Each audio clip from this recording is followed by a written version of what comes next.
जिंदगी में आपका भी ध्यान नहीं लग रहा। ज्यादा सोचने की वजह से बार बार आपको घबराहट होती है और आपका हृदय भी जोर जोर से धड़कता है और बार बार निगेटिव विचार आपके भी दिमाग में आते हैं। तो इस ज्यादा सोचने वाली बीमारी से बचने के लिए और इस बीमारी को दूर करने के लिए आज हम आपको एक बौद्ध भिक्षु की कहानी के माध्यम से आपकी समस्या का हल बताएंगे। तो आज के इस कहानी को पूरा देखें ताकि आप भी इस कहानी को सुनने के बाद आपकी समस्या से छुटकारा पा सके। तो चलिए आज की कहानी की शुरुआत करते हैं। एक बार चीन के एक हिस्से में बहुत बड़ा मठ था जहाँ लगभग 500 भिक्षु रहते थे। वो सभी अपने गुरु के मार्गदर्शन में खुद को जानने का अभ्यास कर रहे थे। एक दिन एक लड़का उस मठ में शिष्य बनने के लिए आया। उसने मास्टर से कहा, मास्टर, मैं खुद को जानना चाहता हूँ। मैं सच की तलाश कर रहा हूँ। मैं पता लगाना चाहता हूँ कि सच क्या है। मास्टर ने उसकी ओर देखा और कहा कि अगर तुम सच जानना चाहते हो तो तुम्हें अपना पूरा जीवन दांव पर लगाना होगा। सच को जानने में तुम्हारा पूरा जीवन लग सकता है, फिर भी इस बात की गारंटी नहीं है कि तुम्हें इस जीवन काल में सच का पता लगेगा या नहीं। क्या तुम इसके लिए तैयार हो? शिष्य ने कहा। मास्टर, मैं यहाँ पीछे मुड़ने के लिए नहीं आया हूँ, मैं इसके लिए तैयार हूँ। गुरु ने कहा, अगर ऐसा है तुम एक काम करो, इस मठ में 500 भिक्षु है, तुम उनके लिए चावल कूटने का काम करो। बस सुबह से शाम तक चावल कूटने का ही काम करो और जब तुम थक जाओ तो सोने चले जाओ। फिर अगली सुबह उठकर चावल को कूटना शुरू कर दो। इसके अलावा कुछ और मत करना, किसी और चीज के बारे में मत सोचना। बस इस रास्ते पर चलते रहना और दोबारा मेरे पास मत आना। जरूरत पड़ने पर मैं खुद तुम्हारे पास आऊंगा। उस लड़के ने गुरु के आदेश का पालन करते हुए चावल कूटना शुरू कर दिया। उस मठ में 500 शिष्य थे। उन सभी को समय समय पर भोजन की आवश्यकता पड़ती थी, इसीलिए वह बहुत जल्दी उठ जाता था और रात को देर तक चावल कूटता रहता था। जब वह थक जाता तो उसी कमरे में सो जाता था जहां वो चावल कूटता था। वो किसी से बात नहीं करता था और ना ही कोई उससे बात करने के लिए उसके पास आता था। कुछ महीनों तक चावल कूटते हुए उसके मन में पुराने विचार आते रहे, लेकिन उन विचारों को कोई नया विषय नहीं मिला तो वह अपने आप ही मिट गए। धीरे धीरे उसके मन में विचार कम होने लगे। कुछ सालों के बाद तो वो अपना नाम तक ही भूल गया। वह हमेशा चुप रहता और विचारहीन अवस्था में बस चावल कूटता रहता। उसने ना तो कभी ध्यान किया था और न कभी शास्त्र पढ़ा था। मठ के बाकी शिष्य उसे मूर्ख समझते थे। ऐसा करते हुए 12 साल बीत गए। 12 साल बाद एक दिन मास्टर ने घोषणा की, अब मेरा आखिरी समय आ रहा है और मुझे अपना उत्तराधिकारी चुनना है जो मेरे बाद मठ का मुखिया होगा। इसीलिए मेरा कोई भी शिष्य है जिससे लगता है कि उसे आत्म साक्षात्कार हो गया है और उसे खुद को जान लिया है, तो रात को मेरे दरवाजे के पास आकर इस दीवार पर कुछ पंक्तियां लिखें जिसमें उसकी जिंदगी का सारा अनुभव समाया हो।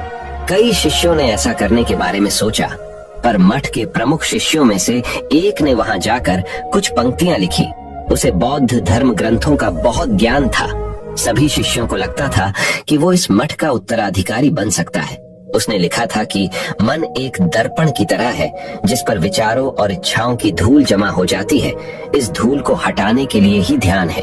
जिसकी धूल हट जाती है और मन का दर्पण साफ हो जाता है, वो मोक्ष को प्राप्त कर लेता है। अगली सुबह जब मास्टर उठे और उन्होंने इन पंक्तियों को देखा और उन्होंने कहा कि किस बेवकूफ ने यह सब कचरा मेरी दीवार पर लिखा है। वो शिष्य जिसने यह लिखा था वो चुप रहा। हालांकि उसने जो पंक्तियां लिखी थी वो ज्ञान से भरी थी, लेकिन यह सब किताबी ज्ञान था। वो शिष्य बहुत चालाक था। उसने पंक्तियां लिखी पर उसने नीचे अपने हस्ताक्षर नहीं किए, क्योंकि वो स्वयं इसके बारे में निश्चित नहीं था कि ये सही है या नहीं, क्योंकि उसे आत्म साक्षात्कार नहीं हुआ था। गुरु ने पंक्तियों को पूरी तरह से खारिज कर दिया। ये देखकर सभी हैरान रह गए। ये घटना पूरे मठ में चर्चा का विषय बन गई। इस विषय पर बात करते हुए 2 शिष्य उस शिष्य के पास से गुजरे जो 12 साल पहले यहाँ आया था और दिन रात चावल कूटता रहता था। दोनों की चर्चा सुनकर वह धीरे से हंस पड़ा। दोनों शिष्य ने उसे पूछा कि तुम क्यों हंस रहे हो? दोनों शिष्य की नजर में यह चावल कूटने वाला तुच्छ ही भिक्षु था। किसी ने उसे ना तो कभी ध्यान करते हुए देखा था, ना ही कभी शास्त्र पढ़ते हुए। हर कोई उसे मूर्ख समझता था जो बस चावल को ही जानता था। उस मठ में बहुत बड़े बड़े विद्वान थे, लेकिन उस चावल कूटने वाले को किसी से कोई मतलब नहीं था। इसीलिए वह दोनों शिष्य उसे मुस्कुराता हुआ देखकर चकित रह गए। उन्होंने फिर उससे पूछा कि तुम क्यों हंस रहे हो। उसने जवाब दिया, मैं इसीलिए हंसा कि मास्टर सही बोल रहे हैं। ये सब पंक्तियां कचरा है, इन पंक्तियों का कोई मूल्य नहीं है। वो दोनों शिष्य चौंक गए। उन्होंने उसे पूछा कि क्या तुम ऐसी पंक्तियां लिख सकते हो जो इससे भी बेहतर हो। चावल पीसने वाले ने जवाब दिया, नहीं, क्योंकि मैं अनपढ़ हूँ, लेकिन हाँ, मैं कुछ पंक्तियां कह सकता हूँ। अगर तुमने उन पंक्तियों को तुम लिख सकते हो तो मैं तुम्हारे साथ जाने के लिए तैयार हूँ। उन दोनों शिष्यों ने कहा, ठीक है। वे मास्टर के कमरे के पास गए और चावल कूटने वाले ने कुछ पंक्तियां बोली और दूसरे शिष्य ने उस दीवार पर लिख दिया और उन पंक्तियों के नीचे लिख दिया कि चावल कूटने वाला। उन्हें लगा कि मास्टर इस पर भी गुस्सा करेंगे। जो पंक्तियों उसने लिखने के लिए कहा था बहुत अद्भुत थी और वो पंक्तियां थी, मन तो बस एक का भ्रम है ना, तो मन है, ना ही मन का कोई दर्पण है। और जब मन ही नहीं है तो धूल कहाँ ठहरेगी। जो ये जानता है वो सच को जान गया। जब गुरु ने ये पंक्तियां देखी तो वे आधी रात को उठे और चावल कूटने वाले के पास गए। वह सो रहा था। मास्टर ने उसे जगाया और कहा कि ये लो, मेरी छड़ी और मेरे वस्त्र ले लो। आज से तुम मेरे उत्तराधिकारी हो, लेकिन इस मठ को छोड़कर कहीं दूर चले जाओ, क्योंकि इस मठ में बहुत सारे विद्वान हैं जो खुद को तुमसे ज्यादा श्रेष्ठ मानते हैं और वो तुम्हें मार देंगे। वो इस बात को बर्दाश्त नहीं कर सकते कि एक साधारण सा चावल कूटने वाला उनसे ज्यादा विद्वान निकला। तुम्हें वह सारा ज्ञान हो गया है जो मुझे है। तुम्हें यह सारा ज्ञान चावल कूटते कूटते हुआ है और मुझे पता है कि तुम जहाँ भी जाओगे लोग तुम्हारे पास आने लगेंगे, क्योंकि जब कोई फूल खिलता है तो उसकी महक हर तरफ फैलने लगती है। उसने अपने गुरु के पैर छुए और रात को ही वहां से चला गया। अगर हम अपनी जिंदगी में देखें तो पाएंगे बहुत से लोग सोचते हैं कि ध्यान केवल एक ही जगह बैठकर आंखें बंद कर कर ही किया जा सकता है, लेकिन हकीकत में ऐसा नहीं है। ध्यान तो चलते चलते भी किया जा सकता है, अपना कुछ काम करते हुए भी ध्यान किया जा सकता है। असल में ध्यान का मतलब यह है कि आप जो भी काम कर रहे हैं उसे अपनी शिद्दत से करें कि आपको आपके शरीर का ख्याल भी ना रहे। बिल्कुल उस चावल पीसने वाले की तरह जो चावल कूटने में इतना मग्न हो गया कि उसको खुद का कोई ख्याल ही नहीं रहा। उसने चावल कूटते हुए ही उसने आत्म साक्षात्कार प्राप्त कर लिया। हर समय वर्तमान में रहना और कुछ नहीं सोचना। मन तब तक ही है जब तक विचार है। जब विचार ही नहीं रहेंगे तो मन भी गायब हो जाएगा। जब मन ही नहीं रहेगा तभी तुम अपने आप को अच्छे से जान पाओगे। असल में हमें अपने वास्तविक रूप को जानने के लिए कोई अन्य साधना करने की आवश्यकता नहीं है। हम जो कुछ भी कर रहे हैं बस उसमें हमें पूरी तरह से खो जाने की जरूरत है। अपने काम में इस कदर से लीन हो जाओ कि आपका काम भी ध्यान बन जाए। ज्यादा सोचने वाले लोगों के लिए दूसरी रहस्यमयी कहानी अब हम आपको बताएंगे। तो चलिए कहानी की शुरुआत करते हैं। एक गांव में एक आदमी रहता था जो ताले तोड़ने के मामले में एक्सपर्ट था। यानी कि जहां कहीं भी ताले तोड़ने की बात आती थी या लॉक को खोलने की बात आती थी तो उसका नाम सबसे पहले लिया जाता था। एक दिन कुछ समझदार लोगों ने उसकी परीक्षा लेनी चाहिए और उसको बता दिया गया कि आपको इस जगह पर इस तारीख को आना है और ताले को तोड़ना है। जब वह समय के अनुसार तय दिनांक को वहां पहुंच गया तो उसको प्रतियोगिता के नियम समझा दिए गए। आपको एक बॉक्स में बिठा दिया जाएगा और उस बॉक्स को पानी में उतार दिया जाएगा। आपको ताला खोलकर बाहर आना होगा। इस बीच आपको लगता है कि लॉक आपसे नहीं खुल पाएगा तो आप इमरजेंसी बटन को दबा सकते हैं और ऊपर आ सकते हैं, लेकिन आप प्रतियोगिता में हार जाएंगे। उसने सभी नियमों की हाँ कर दी और पानी में चला गया।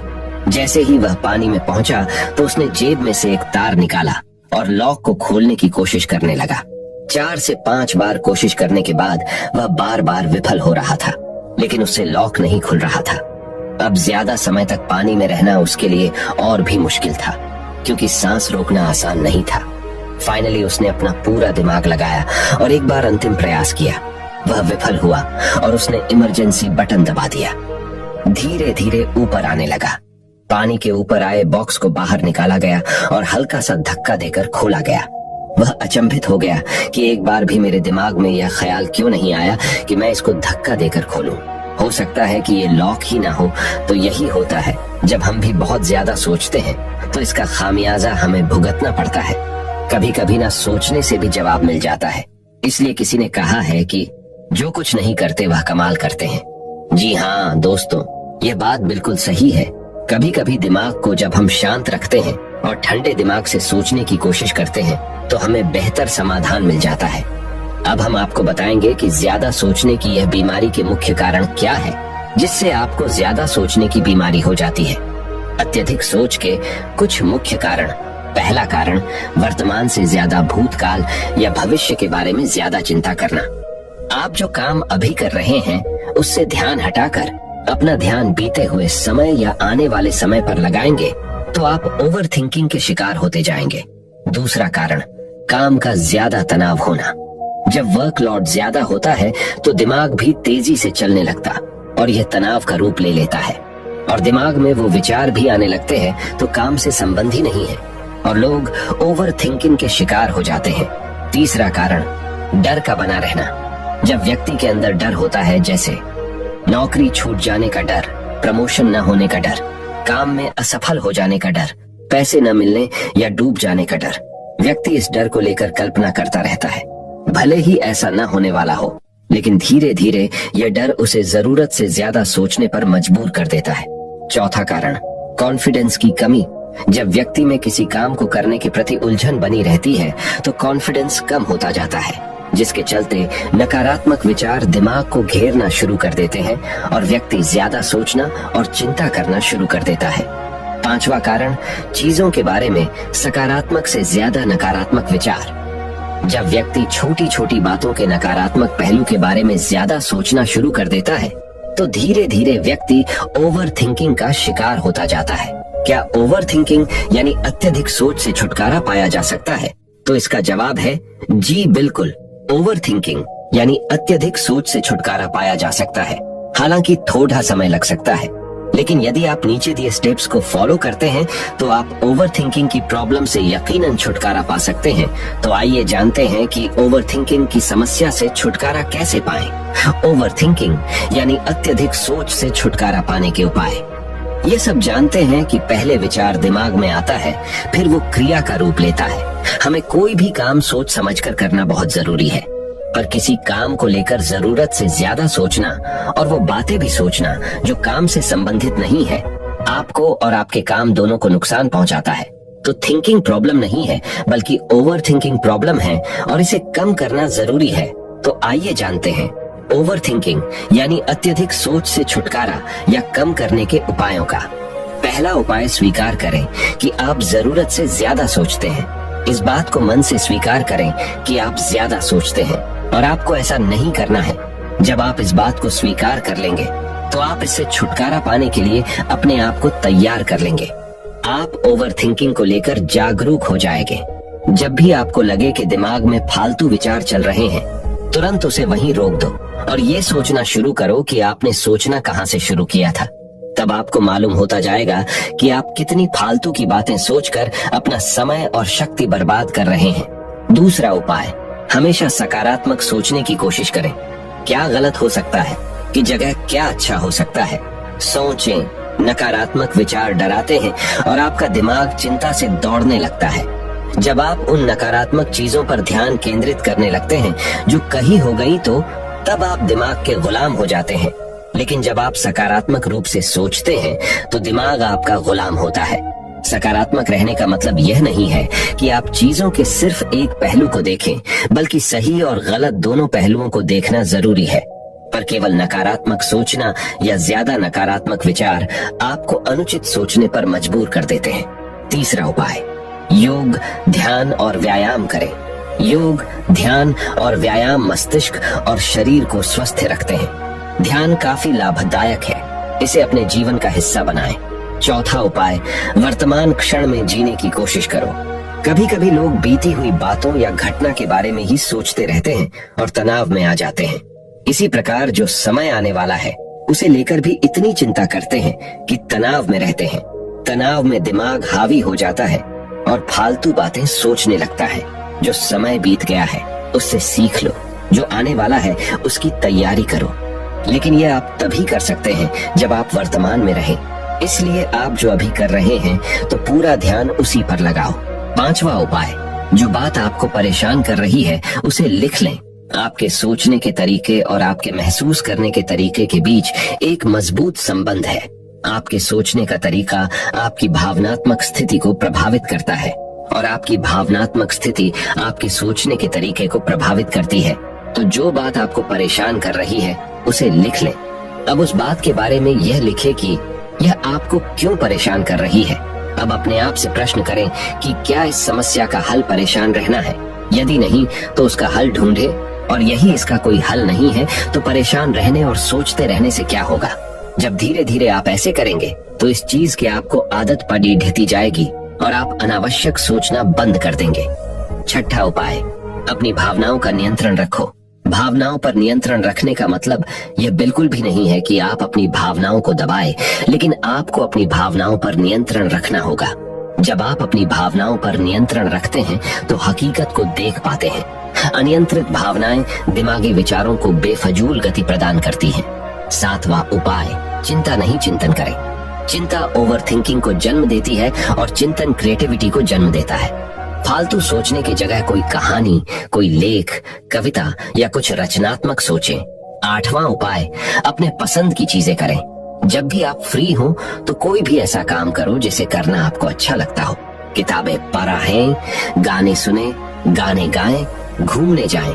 यदि आपके घर में बच्चे हैं तो बच्चों के साथ खेलें, अपने दोस्तों से साथ समय व्यतीत करें। नौवां उपाय, अपना सर्वश्रेष्ठ स्वीकार करें। जब आप ज्यादा सोचते हैं तो न चाहते हुए भी आप नकारात्मक बातें सोचते हैं और अपने आप को औरों से कम आंकने लगते हैं। याद रखें, कोई भी परफेक्ट नहीं होता। जो आप हैं, आप जैसा कोई नहीं है। लोग क्या कहते हैं इस पर ध्यान देने की बजाय अपना सर्वश्रेष्ठ स्वीकार करें, अपने ज्ञान को बढ़ाते रहें और पॉजिटिव रहें। 10वां उपाय, मन को शांत रखें। आधुनिक जिंदगी भाग दौड़ा और तनाव भरी है। अधिकतर लोगों के साथ तनाव में बने रहना इतना सामान्य हो जाता है कि उन्हें इस बात का पता ही नहीं चलता कि धीरे धीरे तनाव उनके मानसिक और शारीरिक स्वास्थ्य पर बुरा प्रभाव डाल रहा है। जब मन अशांत होता है तब नकारात्मक और बेफिजूल के विचार हमारे दिमाग में घर करने लगते हैं। यदि आप ओवरथिंकिंग से छुटकारा पाना चाहते हैं तो अपने मन को शांत रखें। आपके सोच को बदल देने वाली 3 कहानियां अभी हम आपके सामने प्रस्तुत कर रहे हैं, तो इसे ध्यान से सुने। यह आपकी जिंदगी बदल लेंगी। पहली कहानी, चमकीले नीले पत्थर की कीमत। एक शहर में बहुत ही ज्ञानी प्रतापी साधु महाराज आए हुए थे। बहुत से दीन दुखी परेशान लोग उनके पास उनकी कृपा दृष्टि पाने हेतु आने लगे। ऐसा ही एक दीन दुखी गरीब आदमी उनके पास आया और साधु महाराज से बोला, महाराज मैं बहुत ही गरीब हूँ, मेरे ऊपर कर्जा भी है, मैं बहुत ही परेशान हूँ, मुझ पर कुछ उपकार करें। साधु महाराज ने उसको एक चमकीला नीले रंग का पत्थर दिया और कहा कि यह कीमती पत्थर है, जाओ जितनी कीमत लगवा सको लगवा लो। वो आदमी वहां से चला गया और उसे बचने के इरादे से अपने जान पहचान वाले एक फल विक्रेता के पास गया और उस पत्थर को दिखाकर उसकी कीमत जाननी चाहिए। फल विक्रेता बोला, मुझे लगता है ये नीला शीशा है, महात्मा ने तुम्हें ऐसे ही दे दिया है। हाँ, यह सुंदर और चमकदार दिखता है, तुम मुझे दे दो, इसके मैं तुम्हें 1000 रुपए दे दूंगा। वो आदमी निराश होकर अपने एक अन्य जान पहचान वाले के पास गया जो कि एक बर्तनों का व्यापारी था। उनसे उस व्यापारी को भी वो पत्थर दिखाया और उसे बेचने के लिए उसकी कीमत जाननी चाहिए। बर्तनों का व्यापारी बोला, यह पत्थर कोई विशेष रत्न है, मैं इसके तुम्हें 10,000 रुपए दे दूंगा। वह आदमी सोचने लगा कि इसकी कीमत और भी अधिक होगी और यह सोच वो वहां से चला आया। उस आदमी ने इस पत्थर को अब एक सुनार को दिखाया। सुनार ने उस पत्थर को ध्यान से देखा और बोला, यह काफी कीमती है, इसके मैं तुम्हें 1 लाख रुपए दे दूंगा। वो आदमी अब समझ गया था कि यह बहुत अमूल्य है। उसने सोचा, क्यों ना मैं इसे हीरे के व्यापारी को दिखाऊं। ये सोच वो शहर के सबसे बड़े हीरे के व्यापारी के पास गया। उस हीरे के व्यापारी ने जब वो पत्थर देखा तो देखता रह गया। चौंकने वाले भाव उसके चेहरे पर दिखने लगे। उसने उस पत्थर को माथे से लगाया और पूछा, तुम यह कहां से लाए हो? यह तो अमूल्य है, यदि मैं अपनी पूरी संपत्ति बेच दूं तो भी इसकी कीमत नहीं चुका सकता। तो इस कहानी से हमें ये सीख मिलती है, हम अपने आप को कैसे आंकते हैं। क्या हम वो हैं जो राय दूसरे हमारे बारे में बनाते हैं? आपकी लाइफ अमूल्य है, आपके जीवन का कोई मोल नहीं लगा सकता। आप वो कर सकते हैं जो आप अपने बारे में सोचते हैं। कभी भी दूसरों के नेगेटिव कमेंट से अपने आप को कम मत आंकिए। दूसरी कहानी, मेंढकों की टोली, एक मेंढकों की टोली जंगल के रास्ते से जा रही थी।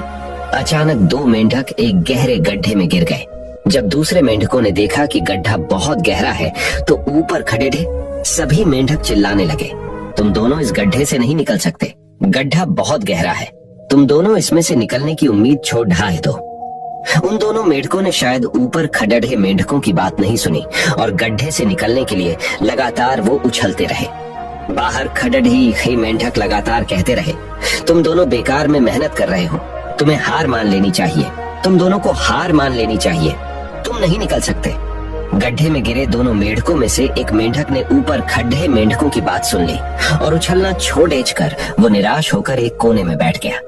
दूसरे मेंढक ने प्रयास जारी रखा, वो उछलता रहा जितना वो उछल सकता था। बाहर खड़े सभी मेंढक लगातार कह रहे थे कि तुम्हें हार मान लेनी चाहिए, पर वो मेंढक शायद उनकी बात नहीं सुन पा रहा था और उछलता रहा और काफी कोशिशों के बाद वो बाहर आ गया। दूसरे मेंढकों ने कहा, क्या तुमने हमारी बात नहीं सुनी? उस मेंढक ने इशारा करके बताया कि वो उनकी बात नहीं सुन सकता क्योंकि वो बहरा है, सुन नहीं सकता, इसलिए वो किसी की भी बात नहीं सुन पाया। वो तो यह सोच रहा था कि सभी उसका उत्साह बढ़ा रहे हैं। इस कहानी से हमें यह सीख मिलती है कि 1. जब भी हम बोलते हैं उनका प्रभाव लोगों पर पेटियाता है, इसलिए हमेशा सकारात्मक बोले। 2. लोग चाहें जो भी कहें, आप अपने आप पर पूरा विश्वास रखें और सकारात्मक सोचें। 3. कार्य ही मेहनत, अपने ऊपर विश्वास और सकारात्मक सोच से ही हमें सफलता मिलती है। तीसरी कहानी, चील और मुर्गी। एक जंगल में बरगद का पेड़ था। उस पेड़ के ऊपर एक चील घोंसला बनाकर रहती थी जहां उसने अंडे दे रखे थे। उसी पेड़ के नीचे एक जंगली मुर्गी ने भी अंडे दे रखे थे। एक दिन उस चील के अंडों में से एक अंडा नीचे गिरा और मुर्गी के अंडों में जाकर मिल गया। समय बीता, अंडा फूटा और चील का बच्चा उस अंडे से निकला और वह यह सोचते बड़ा हुआ कि वो एक मुर्गी है। वो मुर्गी के बाकी बच्चों के साथ बढ़ा हुआ। वह उन्हीं कामों को करता जिन्हें एक मुर्गी करती है। वो मुर्गी की तरह ही कुड्डाता, जमीन खोद कर दाने चुगता और वो इतना ही ऊंचा उधर डाह पाता जितना कि एक मुर्गी उधर डाहती है। एक दिन उसने आसमान में एक चील को देखा जो बड़ी शान से उद्दात रही थी। उसने अपनी मुर्गी माँ से पूछा कि उस चिड़िया का क्या नाम है जो इतना ऊंचा बड़ी शान से उद्दात रही है। मुर्गी ने जवाब दिया, वह एक चील है। फिर चील के बच्चे ने पूछा, माँ मैं इतना ऊंचा क्यों नहीं उद्दाह पाता? मुर्गी बोली, तुम इतना ऊंचा नहीं उद्दात सकते क्योंकि तुम एक मुर्गे हो। उसने मुर्गी की बात मान ली और मुर्गे की जिंदगी जीता हुआ एक दिन मर गया। इस कहानी से हमें यह सीख मिलती है कि जो भी हम सोचते हैं या कुछ नया करने की कोशिश करते हैं तो दूसरे हमें यह कहकर रोकते हैं कि तुम ऐसा नहीं कर सकते, ऐसा नहीं हो सकता, और हम अपना इरादा यह सोचकर बदल लेते हैं कि वाकई मैं यह नहीं कर सकता और हार मान लेते हैं। इसका मुख्य कारण है अपने ऊपर भरोसा न होना, अपनी शक्तियों पर भरोसा न होना, अपने काम पर भरोसा न होना। दोस्तों, जो लोग कहते हैं कहने दीजिए, लोगों का काम है कहना। अपने आप पर भरोसा रखें, अपने आप को पहचानें। दोस्तों, अगर जीत निश्चित हो तो कायर भी LDDH जाते हैं। बहादुर वो कहलाते हैं जो हार निश्चित हो फिर भी मैदान नहीं छोड़ डाहते। मित्रों, उम्मीद करता हूँ कि आपको इन 3 कहानियों से अपनी सोच को बदल लेने में मदद मिली होगी और आपको अपने ज्यादा सोचने वाली समस्या से छुटकारा पाने के उपाय भी इस वीडियो के माध्यम से आपको मिले होंगे। इस वीडियो से आपको कुछ सीखने को मिला हो तो इस वीडियो को अपने दोस्तों के साथ जितना हो सके उतना शेयर कीजिए और इस वीडियो के एक लाइक कीजिए और हमारे चैनल को सब्सक्राइब कीजिए। इस वीडियो को देखने के लिए आपका बहुत बहुत धन्यवाद। नमो बुद्धाय।